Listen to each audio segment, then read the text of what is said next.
After darkness fell on the House of Locks, John Morse slept without a lamplight in the same room where Mrs. Borden had been hacked to death a few hours before.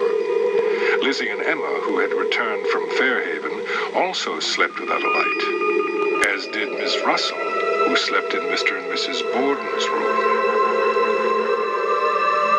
It says something about Lizzie and says something about Emma.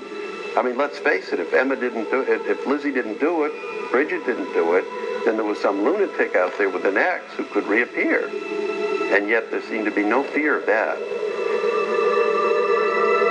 Andrew and Abby's bloody clothes had been removed and taken to the cellar. Their bodies still lay on the dining room table. Shortly after midnight, a policeman observed Emma and Lizzie going down to the basement. Lizzie was carrying a slop pail, and Emma held the light. Lizzie disappeared into the darkness and returned a short time later. Police never questioned them about the incident. The bodies lay in the dining room for another 2 days until the August heat demanded burial. A couple of nights after the murder, Uncle John, who had been named as a suspect by several newspapers, tried to sneak out of the Borden house to go to the post office. He was recognized by some of the thousands that were gathered there. A lynch mob of 1,000 or so surrounded him, but miraculously, he was saved by police. I sent for officers to clear the street, and then the mayor and I saw Lizzie and Emma and Mr. Morse in the parlor. Mayor Coughlin asked that the members of the family remain in the house for a few days, and he offered to them police protection and suggested that they send persons for the mail rather than go to the post office for it. Lizzie then said, "What? Is there anyone suspected in this house?" Mayor Coughlin then said, "Well, I regret very much to say, Miss Borden, but you are suspected." With that, Miss Emma spoke up and said, "We have tried to keep it from her as long as we could." The funeral took place on the morning of August 6th. The bodies were laid in 2 black cloth-covered caskets in the sitting room where Mr. Borden was killed. The bodies of the victims were laid in the caskets with the mutilated portions of the head turned down so that the cuts could not be noticed. Lizzie stood beside her father's coffin, sobbed, and kissed him on the lips. The funeral was private, that is, only a very few of the immediate friends were asked to accompany the remains to the cemetery. But from 11 o'clock until 11:30, when the funeral procession of 11 hacks and 2 hearses started on its way, there were immense crowds of people lining every sidewalk. As the procession winded its way along North Main Street, many old associates of Mr. Borden were seen to raise their hats. During the afternoon, medical examiners held another autopsy on the bodies of the murdered people at the receiving vault. The doctors severed the poor, mutilated heads from both the bodies, and Dr. Dolan took possession of the ghastly objects.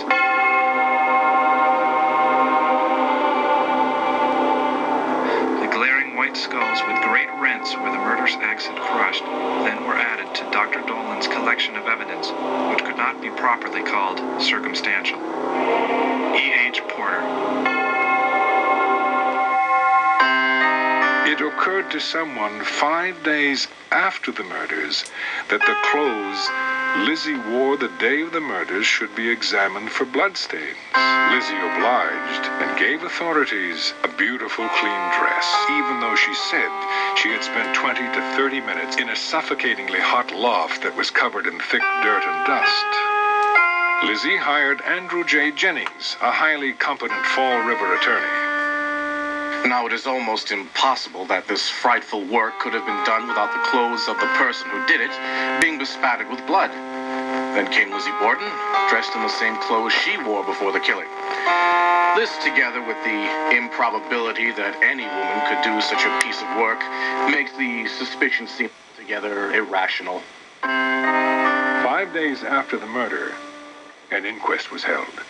Now, an inquest is a judicial proceeding held to determine no.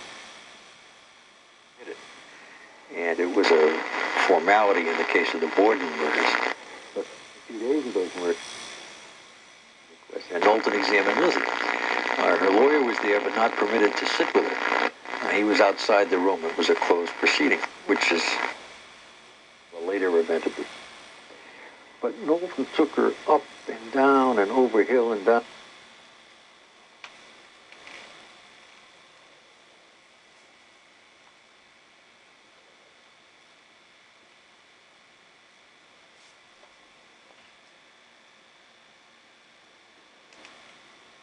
It was out in the open, and it was on everyone's lips. Lizzie Borden was suspected of killing her mother and father. Lizzie was arrested and jailed in Bristol County, only a short distance from where her ancestor John Borden was jailed in 1684 for refusing to pay taxes. Of course, Lizzie was incarcerated in the Taunton jail because there was no female matron in the prison here, and they could not incarcerate her with men. There have been questions as to whether or not she was given special privileges. We do know that several very prominent people in this area called on Lizzie, and they brought her little trinkets, little things that she might like. She did not eat prison food, and it's a rather large dinner pail, so apparently had quite an appetite. And if you look at photographs of Lizzie before and after the trial, you'll see that she did put on a considerable amount of weight, and the trial did age her. The emerging feminist movements and religious organizations attacked the prosecution and persecution of Lizzie Borden. The hardest thing for me to stand here is the night, when there is no light. They will not allow me a candle to read by, and to sit in the dark all the evenings is very hard. But I do not want any favors that are against the rules. Lizzie Borden. Massachusetts had not executed a woman since the Revolutionary War. That execution scarred Massachusetts' Puritan conscience to the core. The murderess, Bathsheba Spooner, was hanged in 1778. An autopsy revealed she was 5 months pregnant. She remains the only woman ever executed in the state's history. Marshal Hilliard. Dear Sir, if the Bordens were murdered by someone in the house, the hatchet could have been concealed on the persons and afterwards hid in the caskets without fear of detection. Try a muzzled bloodhound. Unsigned letter. At a preliminary hearing to determine if there was probable cause to believe Lizzie Borden committed the murders, her attorney Andrew Jennings presented a unique, if not prophetic, argument. This girl has got at most 10 or 15 minutes to commit the crime and conceal the weapon. If she had time to kill her mother and clean the bloodstains from the garments, she did not have time to clean up the evidence of her work downstairs. Is there any smell of burnt clothing? No. Jennings must have been unaware of an event that Lizzie's friend Alice Russell observed a few days after the murder. I went in the kitchen and saw Lizzie standing by the stove, Emma by the sink.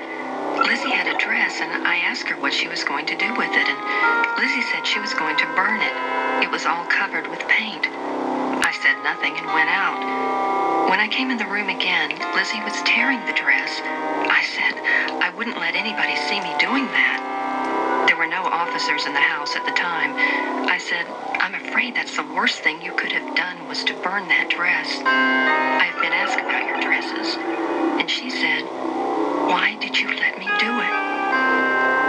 Mr. Knowlton, honored sir, it seems strange to me that it has never occurred to anyone that perhaps Lizzie Borden was naked when she committed the murder. She could easily and quickly wash herself. That is my idea, for I think she is the one. Yours respect, Clara Brown, Boston. Investigators questioned friends and neighbors about the possibility of insanity in Lizzie's family. Fall River was closed-mouthed about the Bordens' private lives. It wasn't a thing that you taught general conversation among any of my friends I know at that time. I think it's on account of the Borden family. Out of respect for the Borden family, they just dropped the whole thing. It wasn't until a generation later that the question was pondered. A few days before the trial of Lizzie Borden, an incredible event took place. The impact it had on the jury of Lizzie Borden was unquestionable. Keep this one fact in mind. In the 275-year history of Fall River, there's been 2 incidents which could be called axe or hatchet murder. The first was the Borden, but the second axe murder took place a couple of days before the jury selection at Lizzie Borden's trial. It sent shockwaves through the city and the county. A local farm girl, one Bertha Manchester, was found hacked to death in her kitchen. Defense attorney Jennings quipped, "Well, are they going to claim that Lizzie Borden did this too?" The quote was printed across the country. Of course, the implication was that the Borden murderer was hacking victims to death while poor Lizzie was rotting in jail. This was the atmosphere in which the Borden jury was selected. The day before the trial, a suspect was arrested, but the news of the arrest was not printed until the following day, and the Borden jury had already been selected and sequestered. In short, they didn't know of the arrest till after they reached their verdict. All they knew was that there was an axe murderer still stalking the streets of Fall River. For what it's worth, the accused was a Portuguese immigrant who had only been in this country for 2 months, making it impossible for him to have killed the Bordens. Country.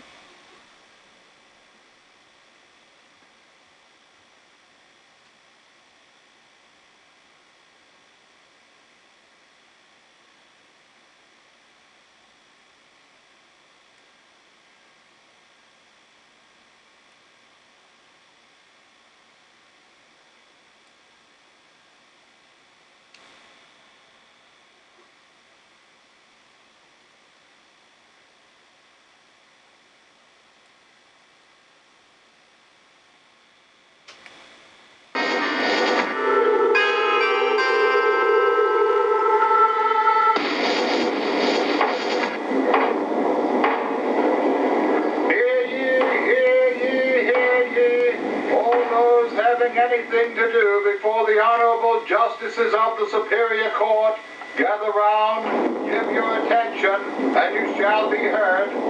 God save the Commonwealth of Massachusetts.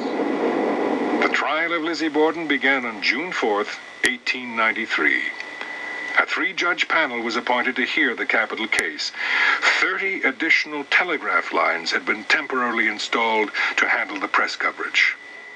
She was particularly careful over her appearance with fancy hats and brooches and things of that nature, where people thought, as a matter of fact, she wore navy blue, where people thought she should have been wearing black.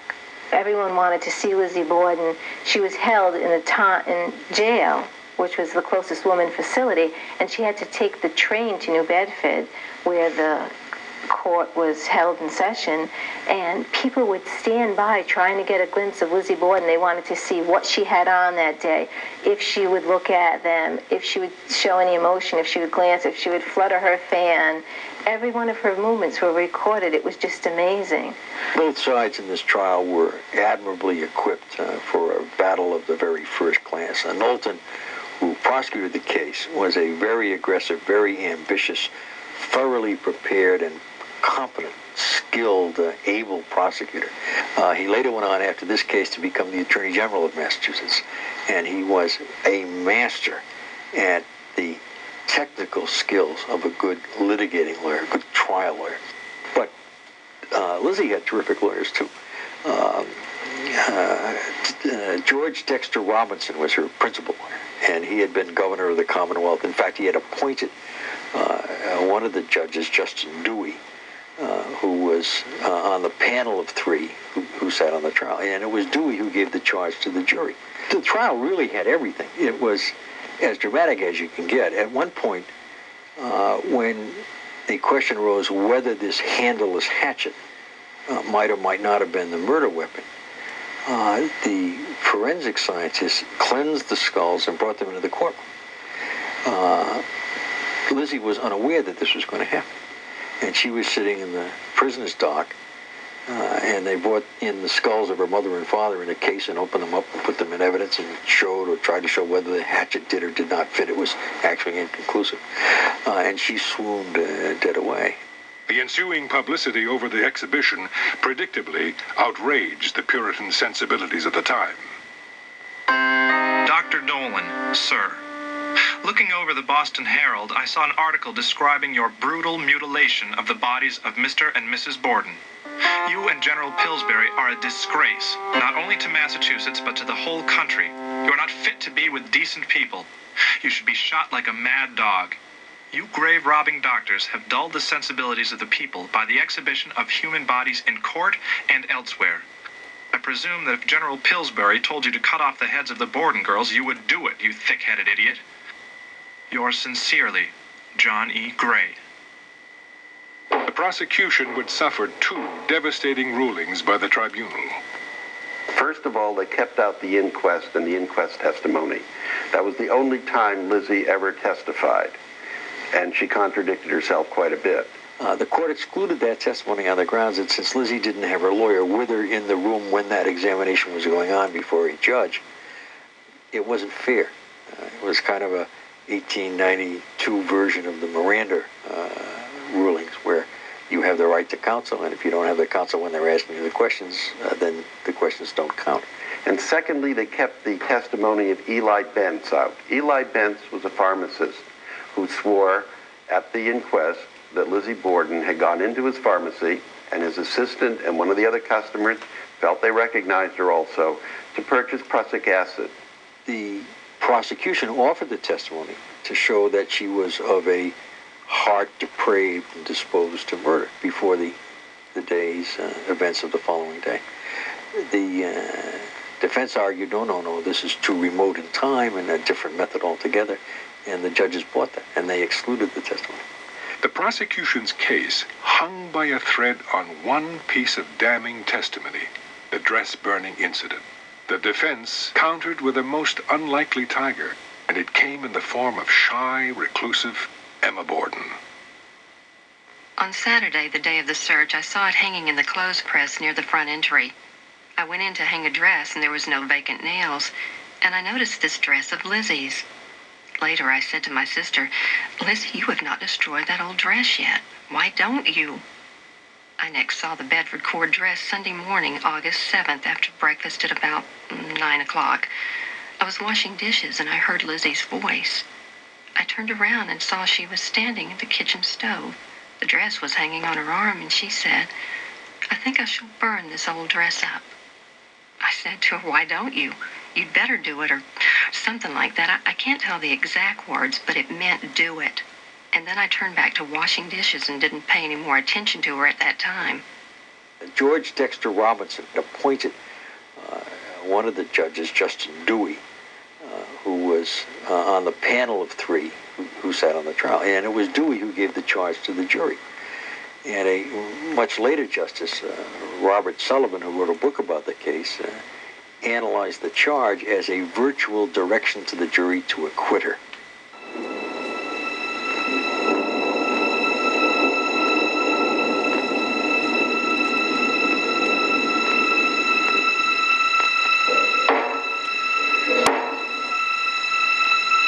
Gentlemen of the jury, have you agreed upon a verdict?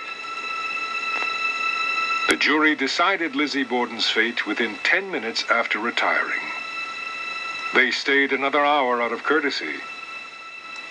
Lizzie Andrew Borden was found not guilty.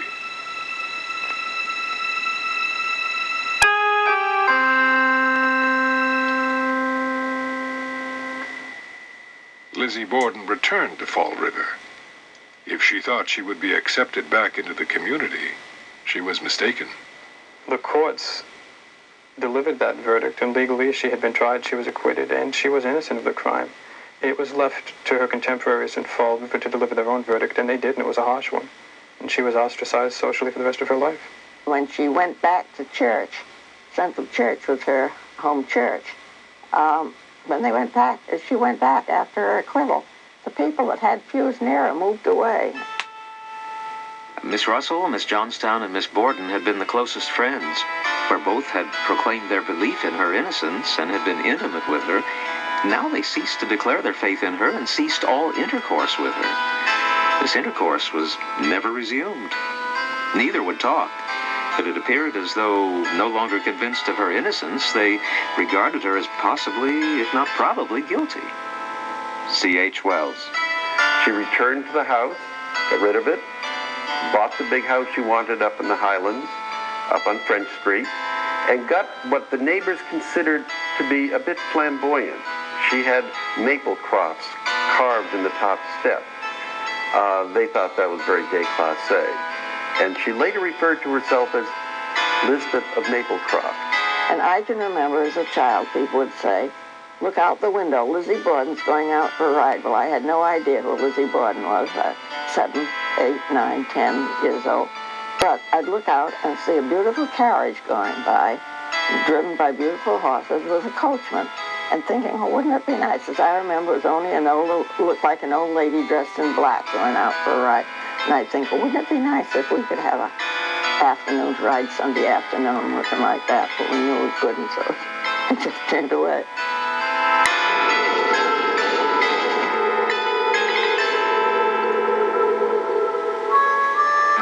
Lizzie Borden remained in Fall River for the rest of her life, never being accepted, but I guess just too proud and stubborn to leave. 5 years after her trial, a warrant was issued for Lizzie Borden's arrest. She'd shoplifted 2 small paintings at an exclusive jewelry store in Providence. A carving in her mantelpiece at Maplecroft seemed to echo her lonely, melancholy existence. It reads simply, "My ain country." It's part of a Scottish verse that some say in fact is her confession. Listen to the words carefully. The green leaf of loyalty's beginning to fall. The bonny white rose, it is withering and all, and I'll water it with the blood of usurping tyranny, and green will it grow in my ain country. Now, it's not hard to believe that Lizzie felt betrayed, and that in her mind, she, the white rose, was withering from her father's miserly conduct and her mother's deceit. And only by taking the blood of these tyrants could she grow and flourish in her own country, i.e. Maplecroft. Could be. Lizzie and Emma lived at Maplecroft until 1905, when Emma abruptly moved out. She moved to another city and took an assumed name. They never spoke to each other again. And Lizzie, well, she died at home in 1927. Her sister Emma died 10 days later. Now, before Lizzie died, the story goes, she was seen talking to a little girl. The mother called the child inside and told her, "Don't talk to Lizzie." Of course, the little 7-year-old asked why. And the mother replied, because she wasn't very nice to her parents. Till next time, take care.